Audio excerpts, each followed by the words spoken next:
Hello friends, welcome to secret of சமையல். இன்னைக்கு நம்மளோட சேனல்ல நாம பார்க்க போறது ஒரு செம டேஸ்டியான எக் நூடுல்ஸ் ரெசிபி தான் பார்க்க போறோம்.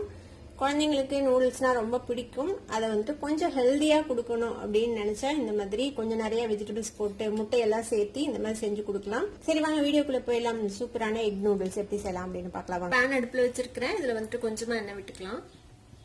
எவ்வளவு வெஜிடபிள்ஸ் போடுறீங்களோ அது வதங்குற அளவுக்கு எண்ணெய் விட்டுக்கோங்க.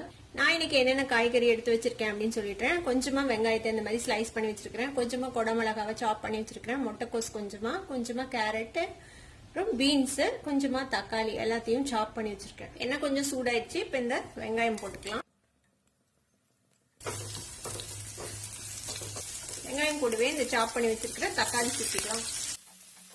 ஒரு பிஞ்ச் உப்பு சேர்த்துக்கலாம் சீக்கிரமா வதங்கிறதுக்காக. தக்காளியும் கொஞ்சம் சாஃப்ட் ஆயிடுச்சு. இப்போ நம்ம எடுத்து வச்சிருக்கிற எல்லா காய்கறியும் சேர்த்திடலாம். குடமிளகா, முட்டைக்கோஸ், கேரட், பீன்ஸ் எல்லாத்தையும் சேர்த்திக்கோங்க.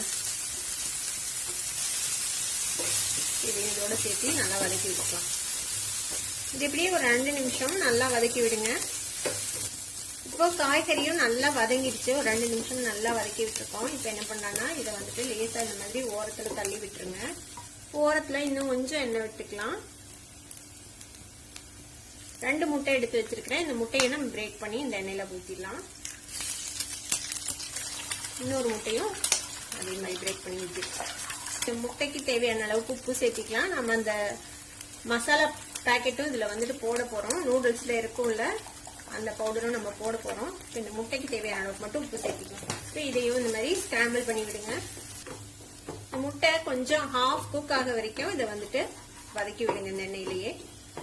நான் வந்து ஒரு பேக்கெட் நூடுல்ஸை வந்துட்டு இந்த மாதிரி ஆல்ரெடி வேக வச்சு எடுத்து வச்சிருக்கிறேன். எந்த நூடுல்ஸ் வேணாலும் நீங்க வந்துட்டு யூஸ் பண்ணிக்கலாம். உங்ககிட்ட இருக்கிறது எது வேணும்னாலும். இப்போ இந்த நூடுல்ஸை வந்துட்டு இதுல போட்டுக்கலாம். இப்போ நூடுல்ஸ்ல இருக்கிற மசாலா பேக்கெட் இருக்கும்ல அதையும் நம்ம வந்துட்டு இதுல ஆட் பண்ணிட போறோம். அதையும் இதுல போட்டுருங்க. கூடவே ஒரு 1/2 டீஸ்பூன் மிளகுத்தூள், ஒரு பிஞ்ச் அளவுக்கு உப்பு. இப்போ இது எல்லாத்தையும் சேர்த்து நல்லா நம்ம மிக்ஸ் பண்ண போறோம். இந்த காய்கறி, இந்த முட்டை, இந்த நூடுல்ஸ் எல்லாத்தையும் நல்லா மிக்ஸ் ஆகுற மாதிரி லைட்டா கொத்தி விட்ட மாதிரி இது வந்துட்டு கலந்து விடுங்க. இது கிட்டத்தட்ட ஒரு முட்டை பரோட்டா மாதிரி இருக்கும். முட்டை நூடுல்ஸ் நல்லா எல்லா பக்கமும் மிக்ஸ் ஆகுற மாதிரி கலந்து விட்டுலாம். லைட்டா இந்த மாதிரி நூடுல்ஸ் உடைச்சு விட்டு மிக்ஸ் பண்ணி விடுங்க. நான் இன்னைக்கு 2 முட்டை தான் போட்டிருக்கேன். உங்களுக்கு முட்டை அதிகமா வேணும்னாலும் நீங்க இன்னொரு முட்டை ஆட் பண்ணிக்கலாம். ரெகுலர் நூடுல்ஸுக்கு பதிலா நீங்க வந்துட்டு ஆட்டா நூடுல்ஸ் இல்ல வேற ஏதாவது நூடுல்ஸ் கூட யூஸ் பண்ணி நீங்க வந்துட்டு இதே மாதிரி செய்யலாம் எக் நூடுல்ஸ்.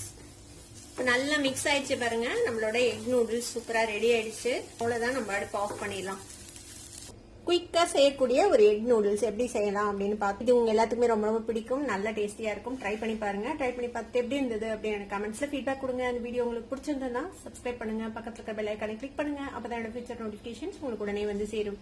லைக் பண்ணுங்க, ஷேர் பண்ணுங்க. தேங்க்யூ ஃபார் வாட்சிங் வீடியோ. Bye by.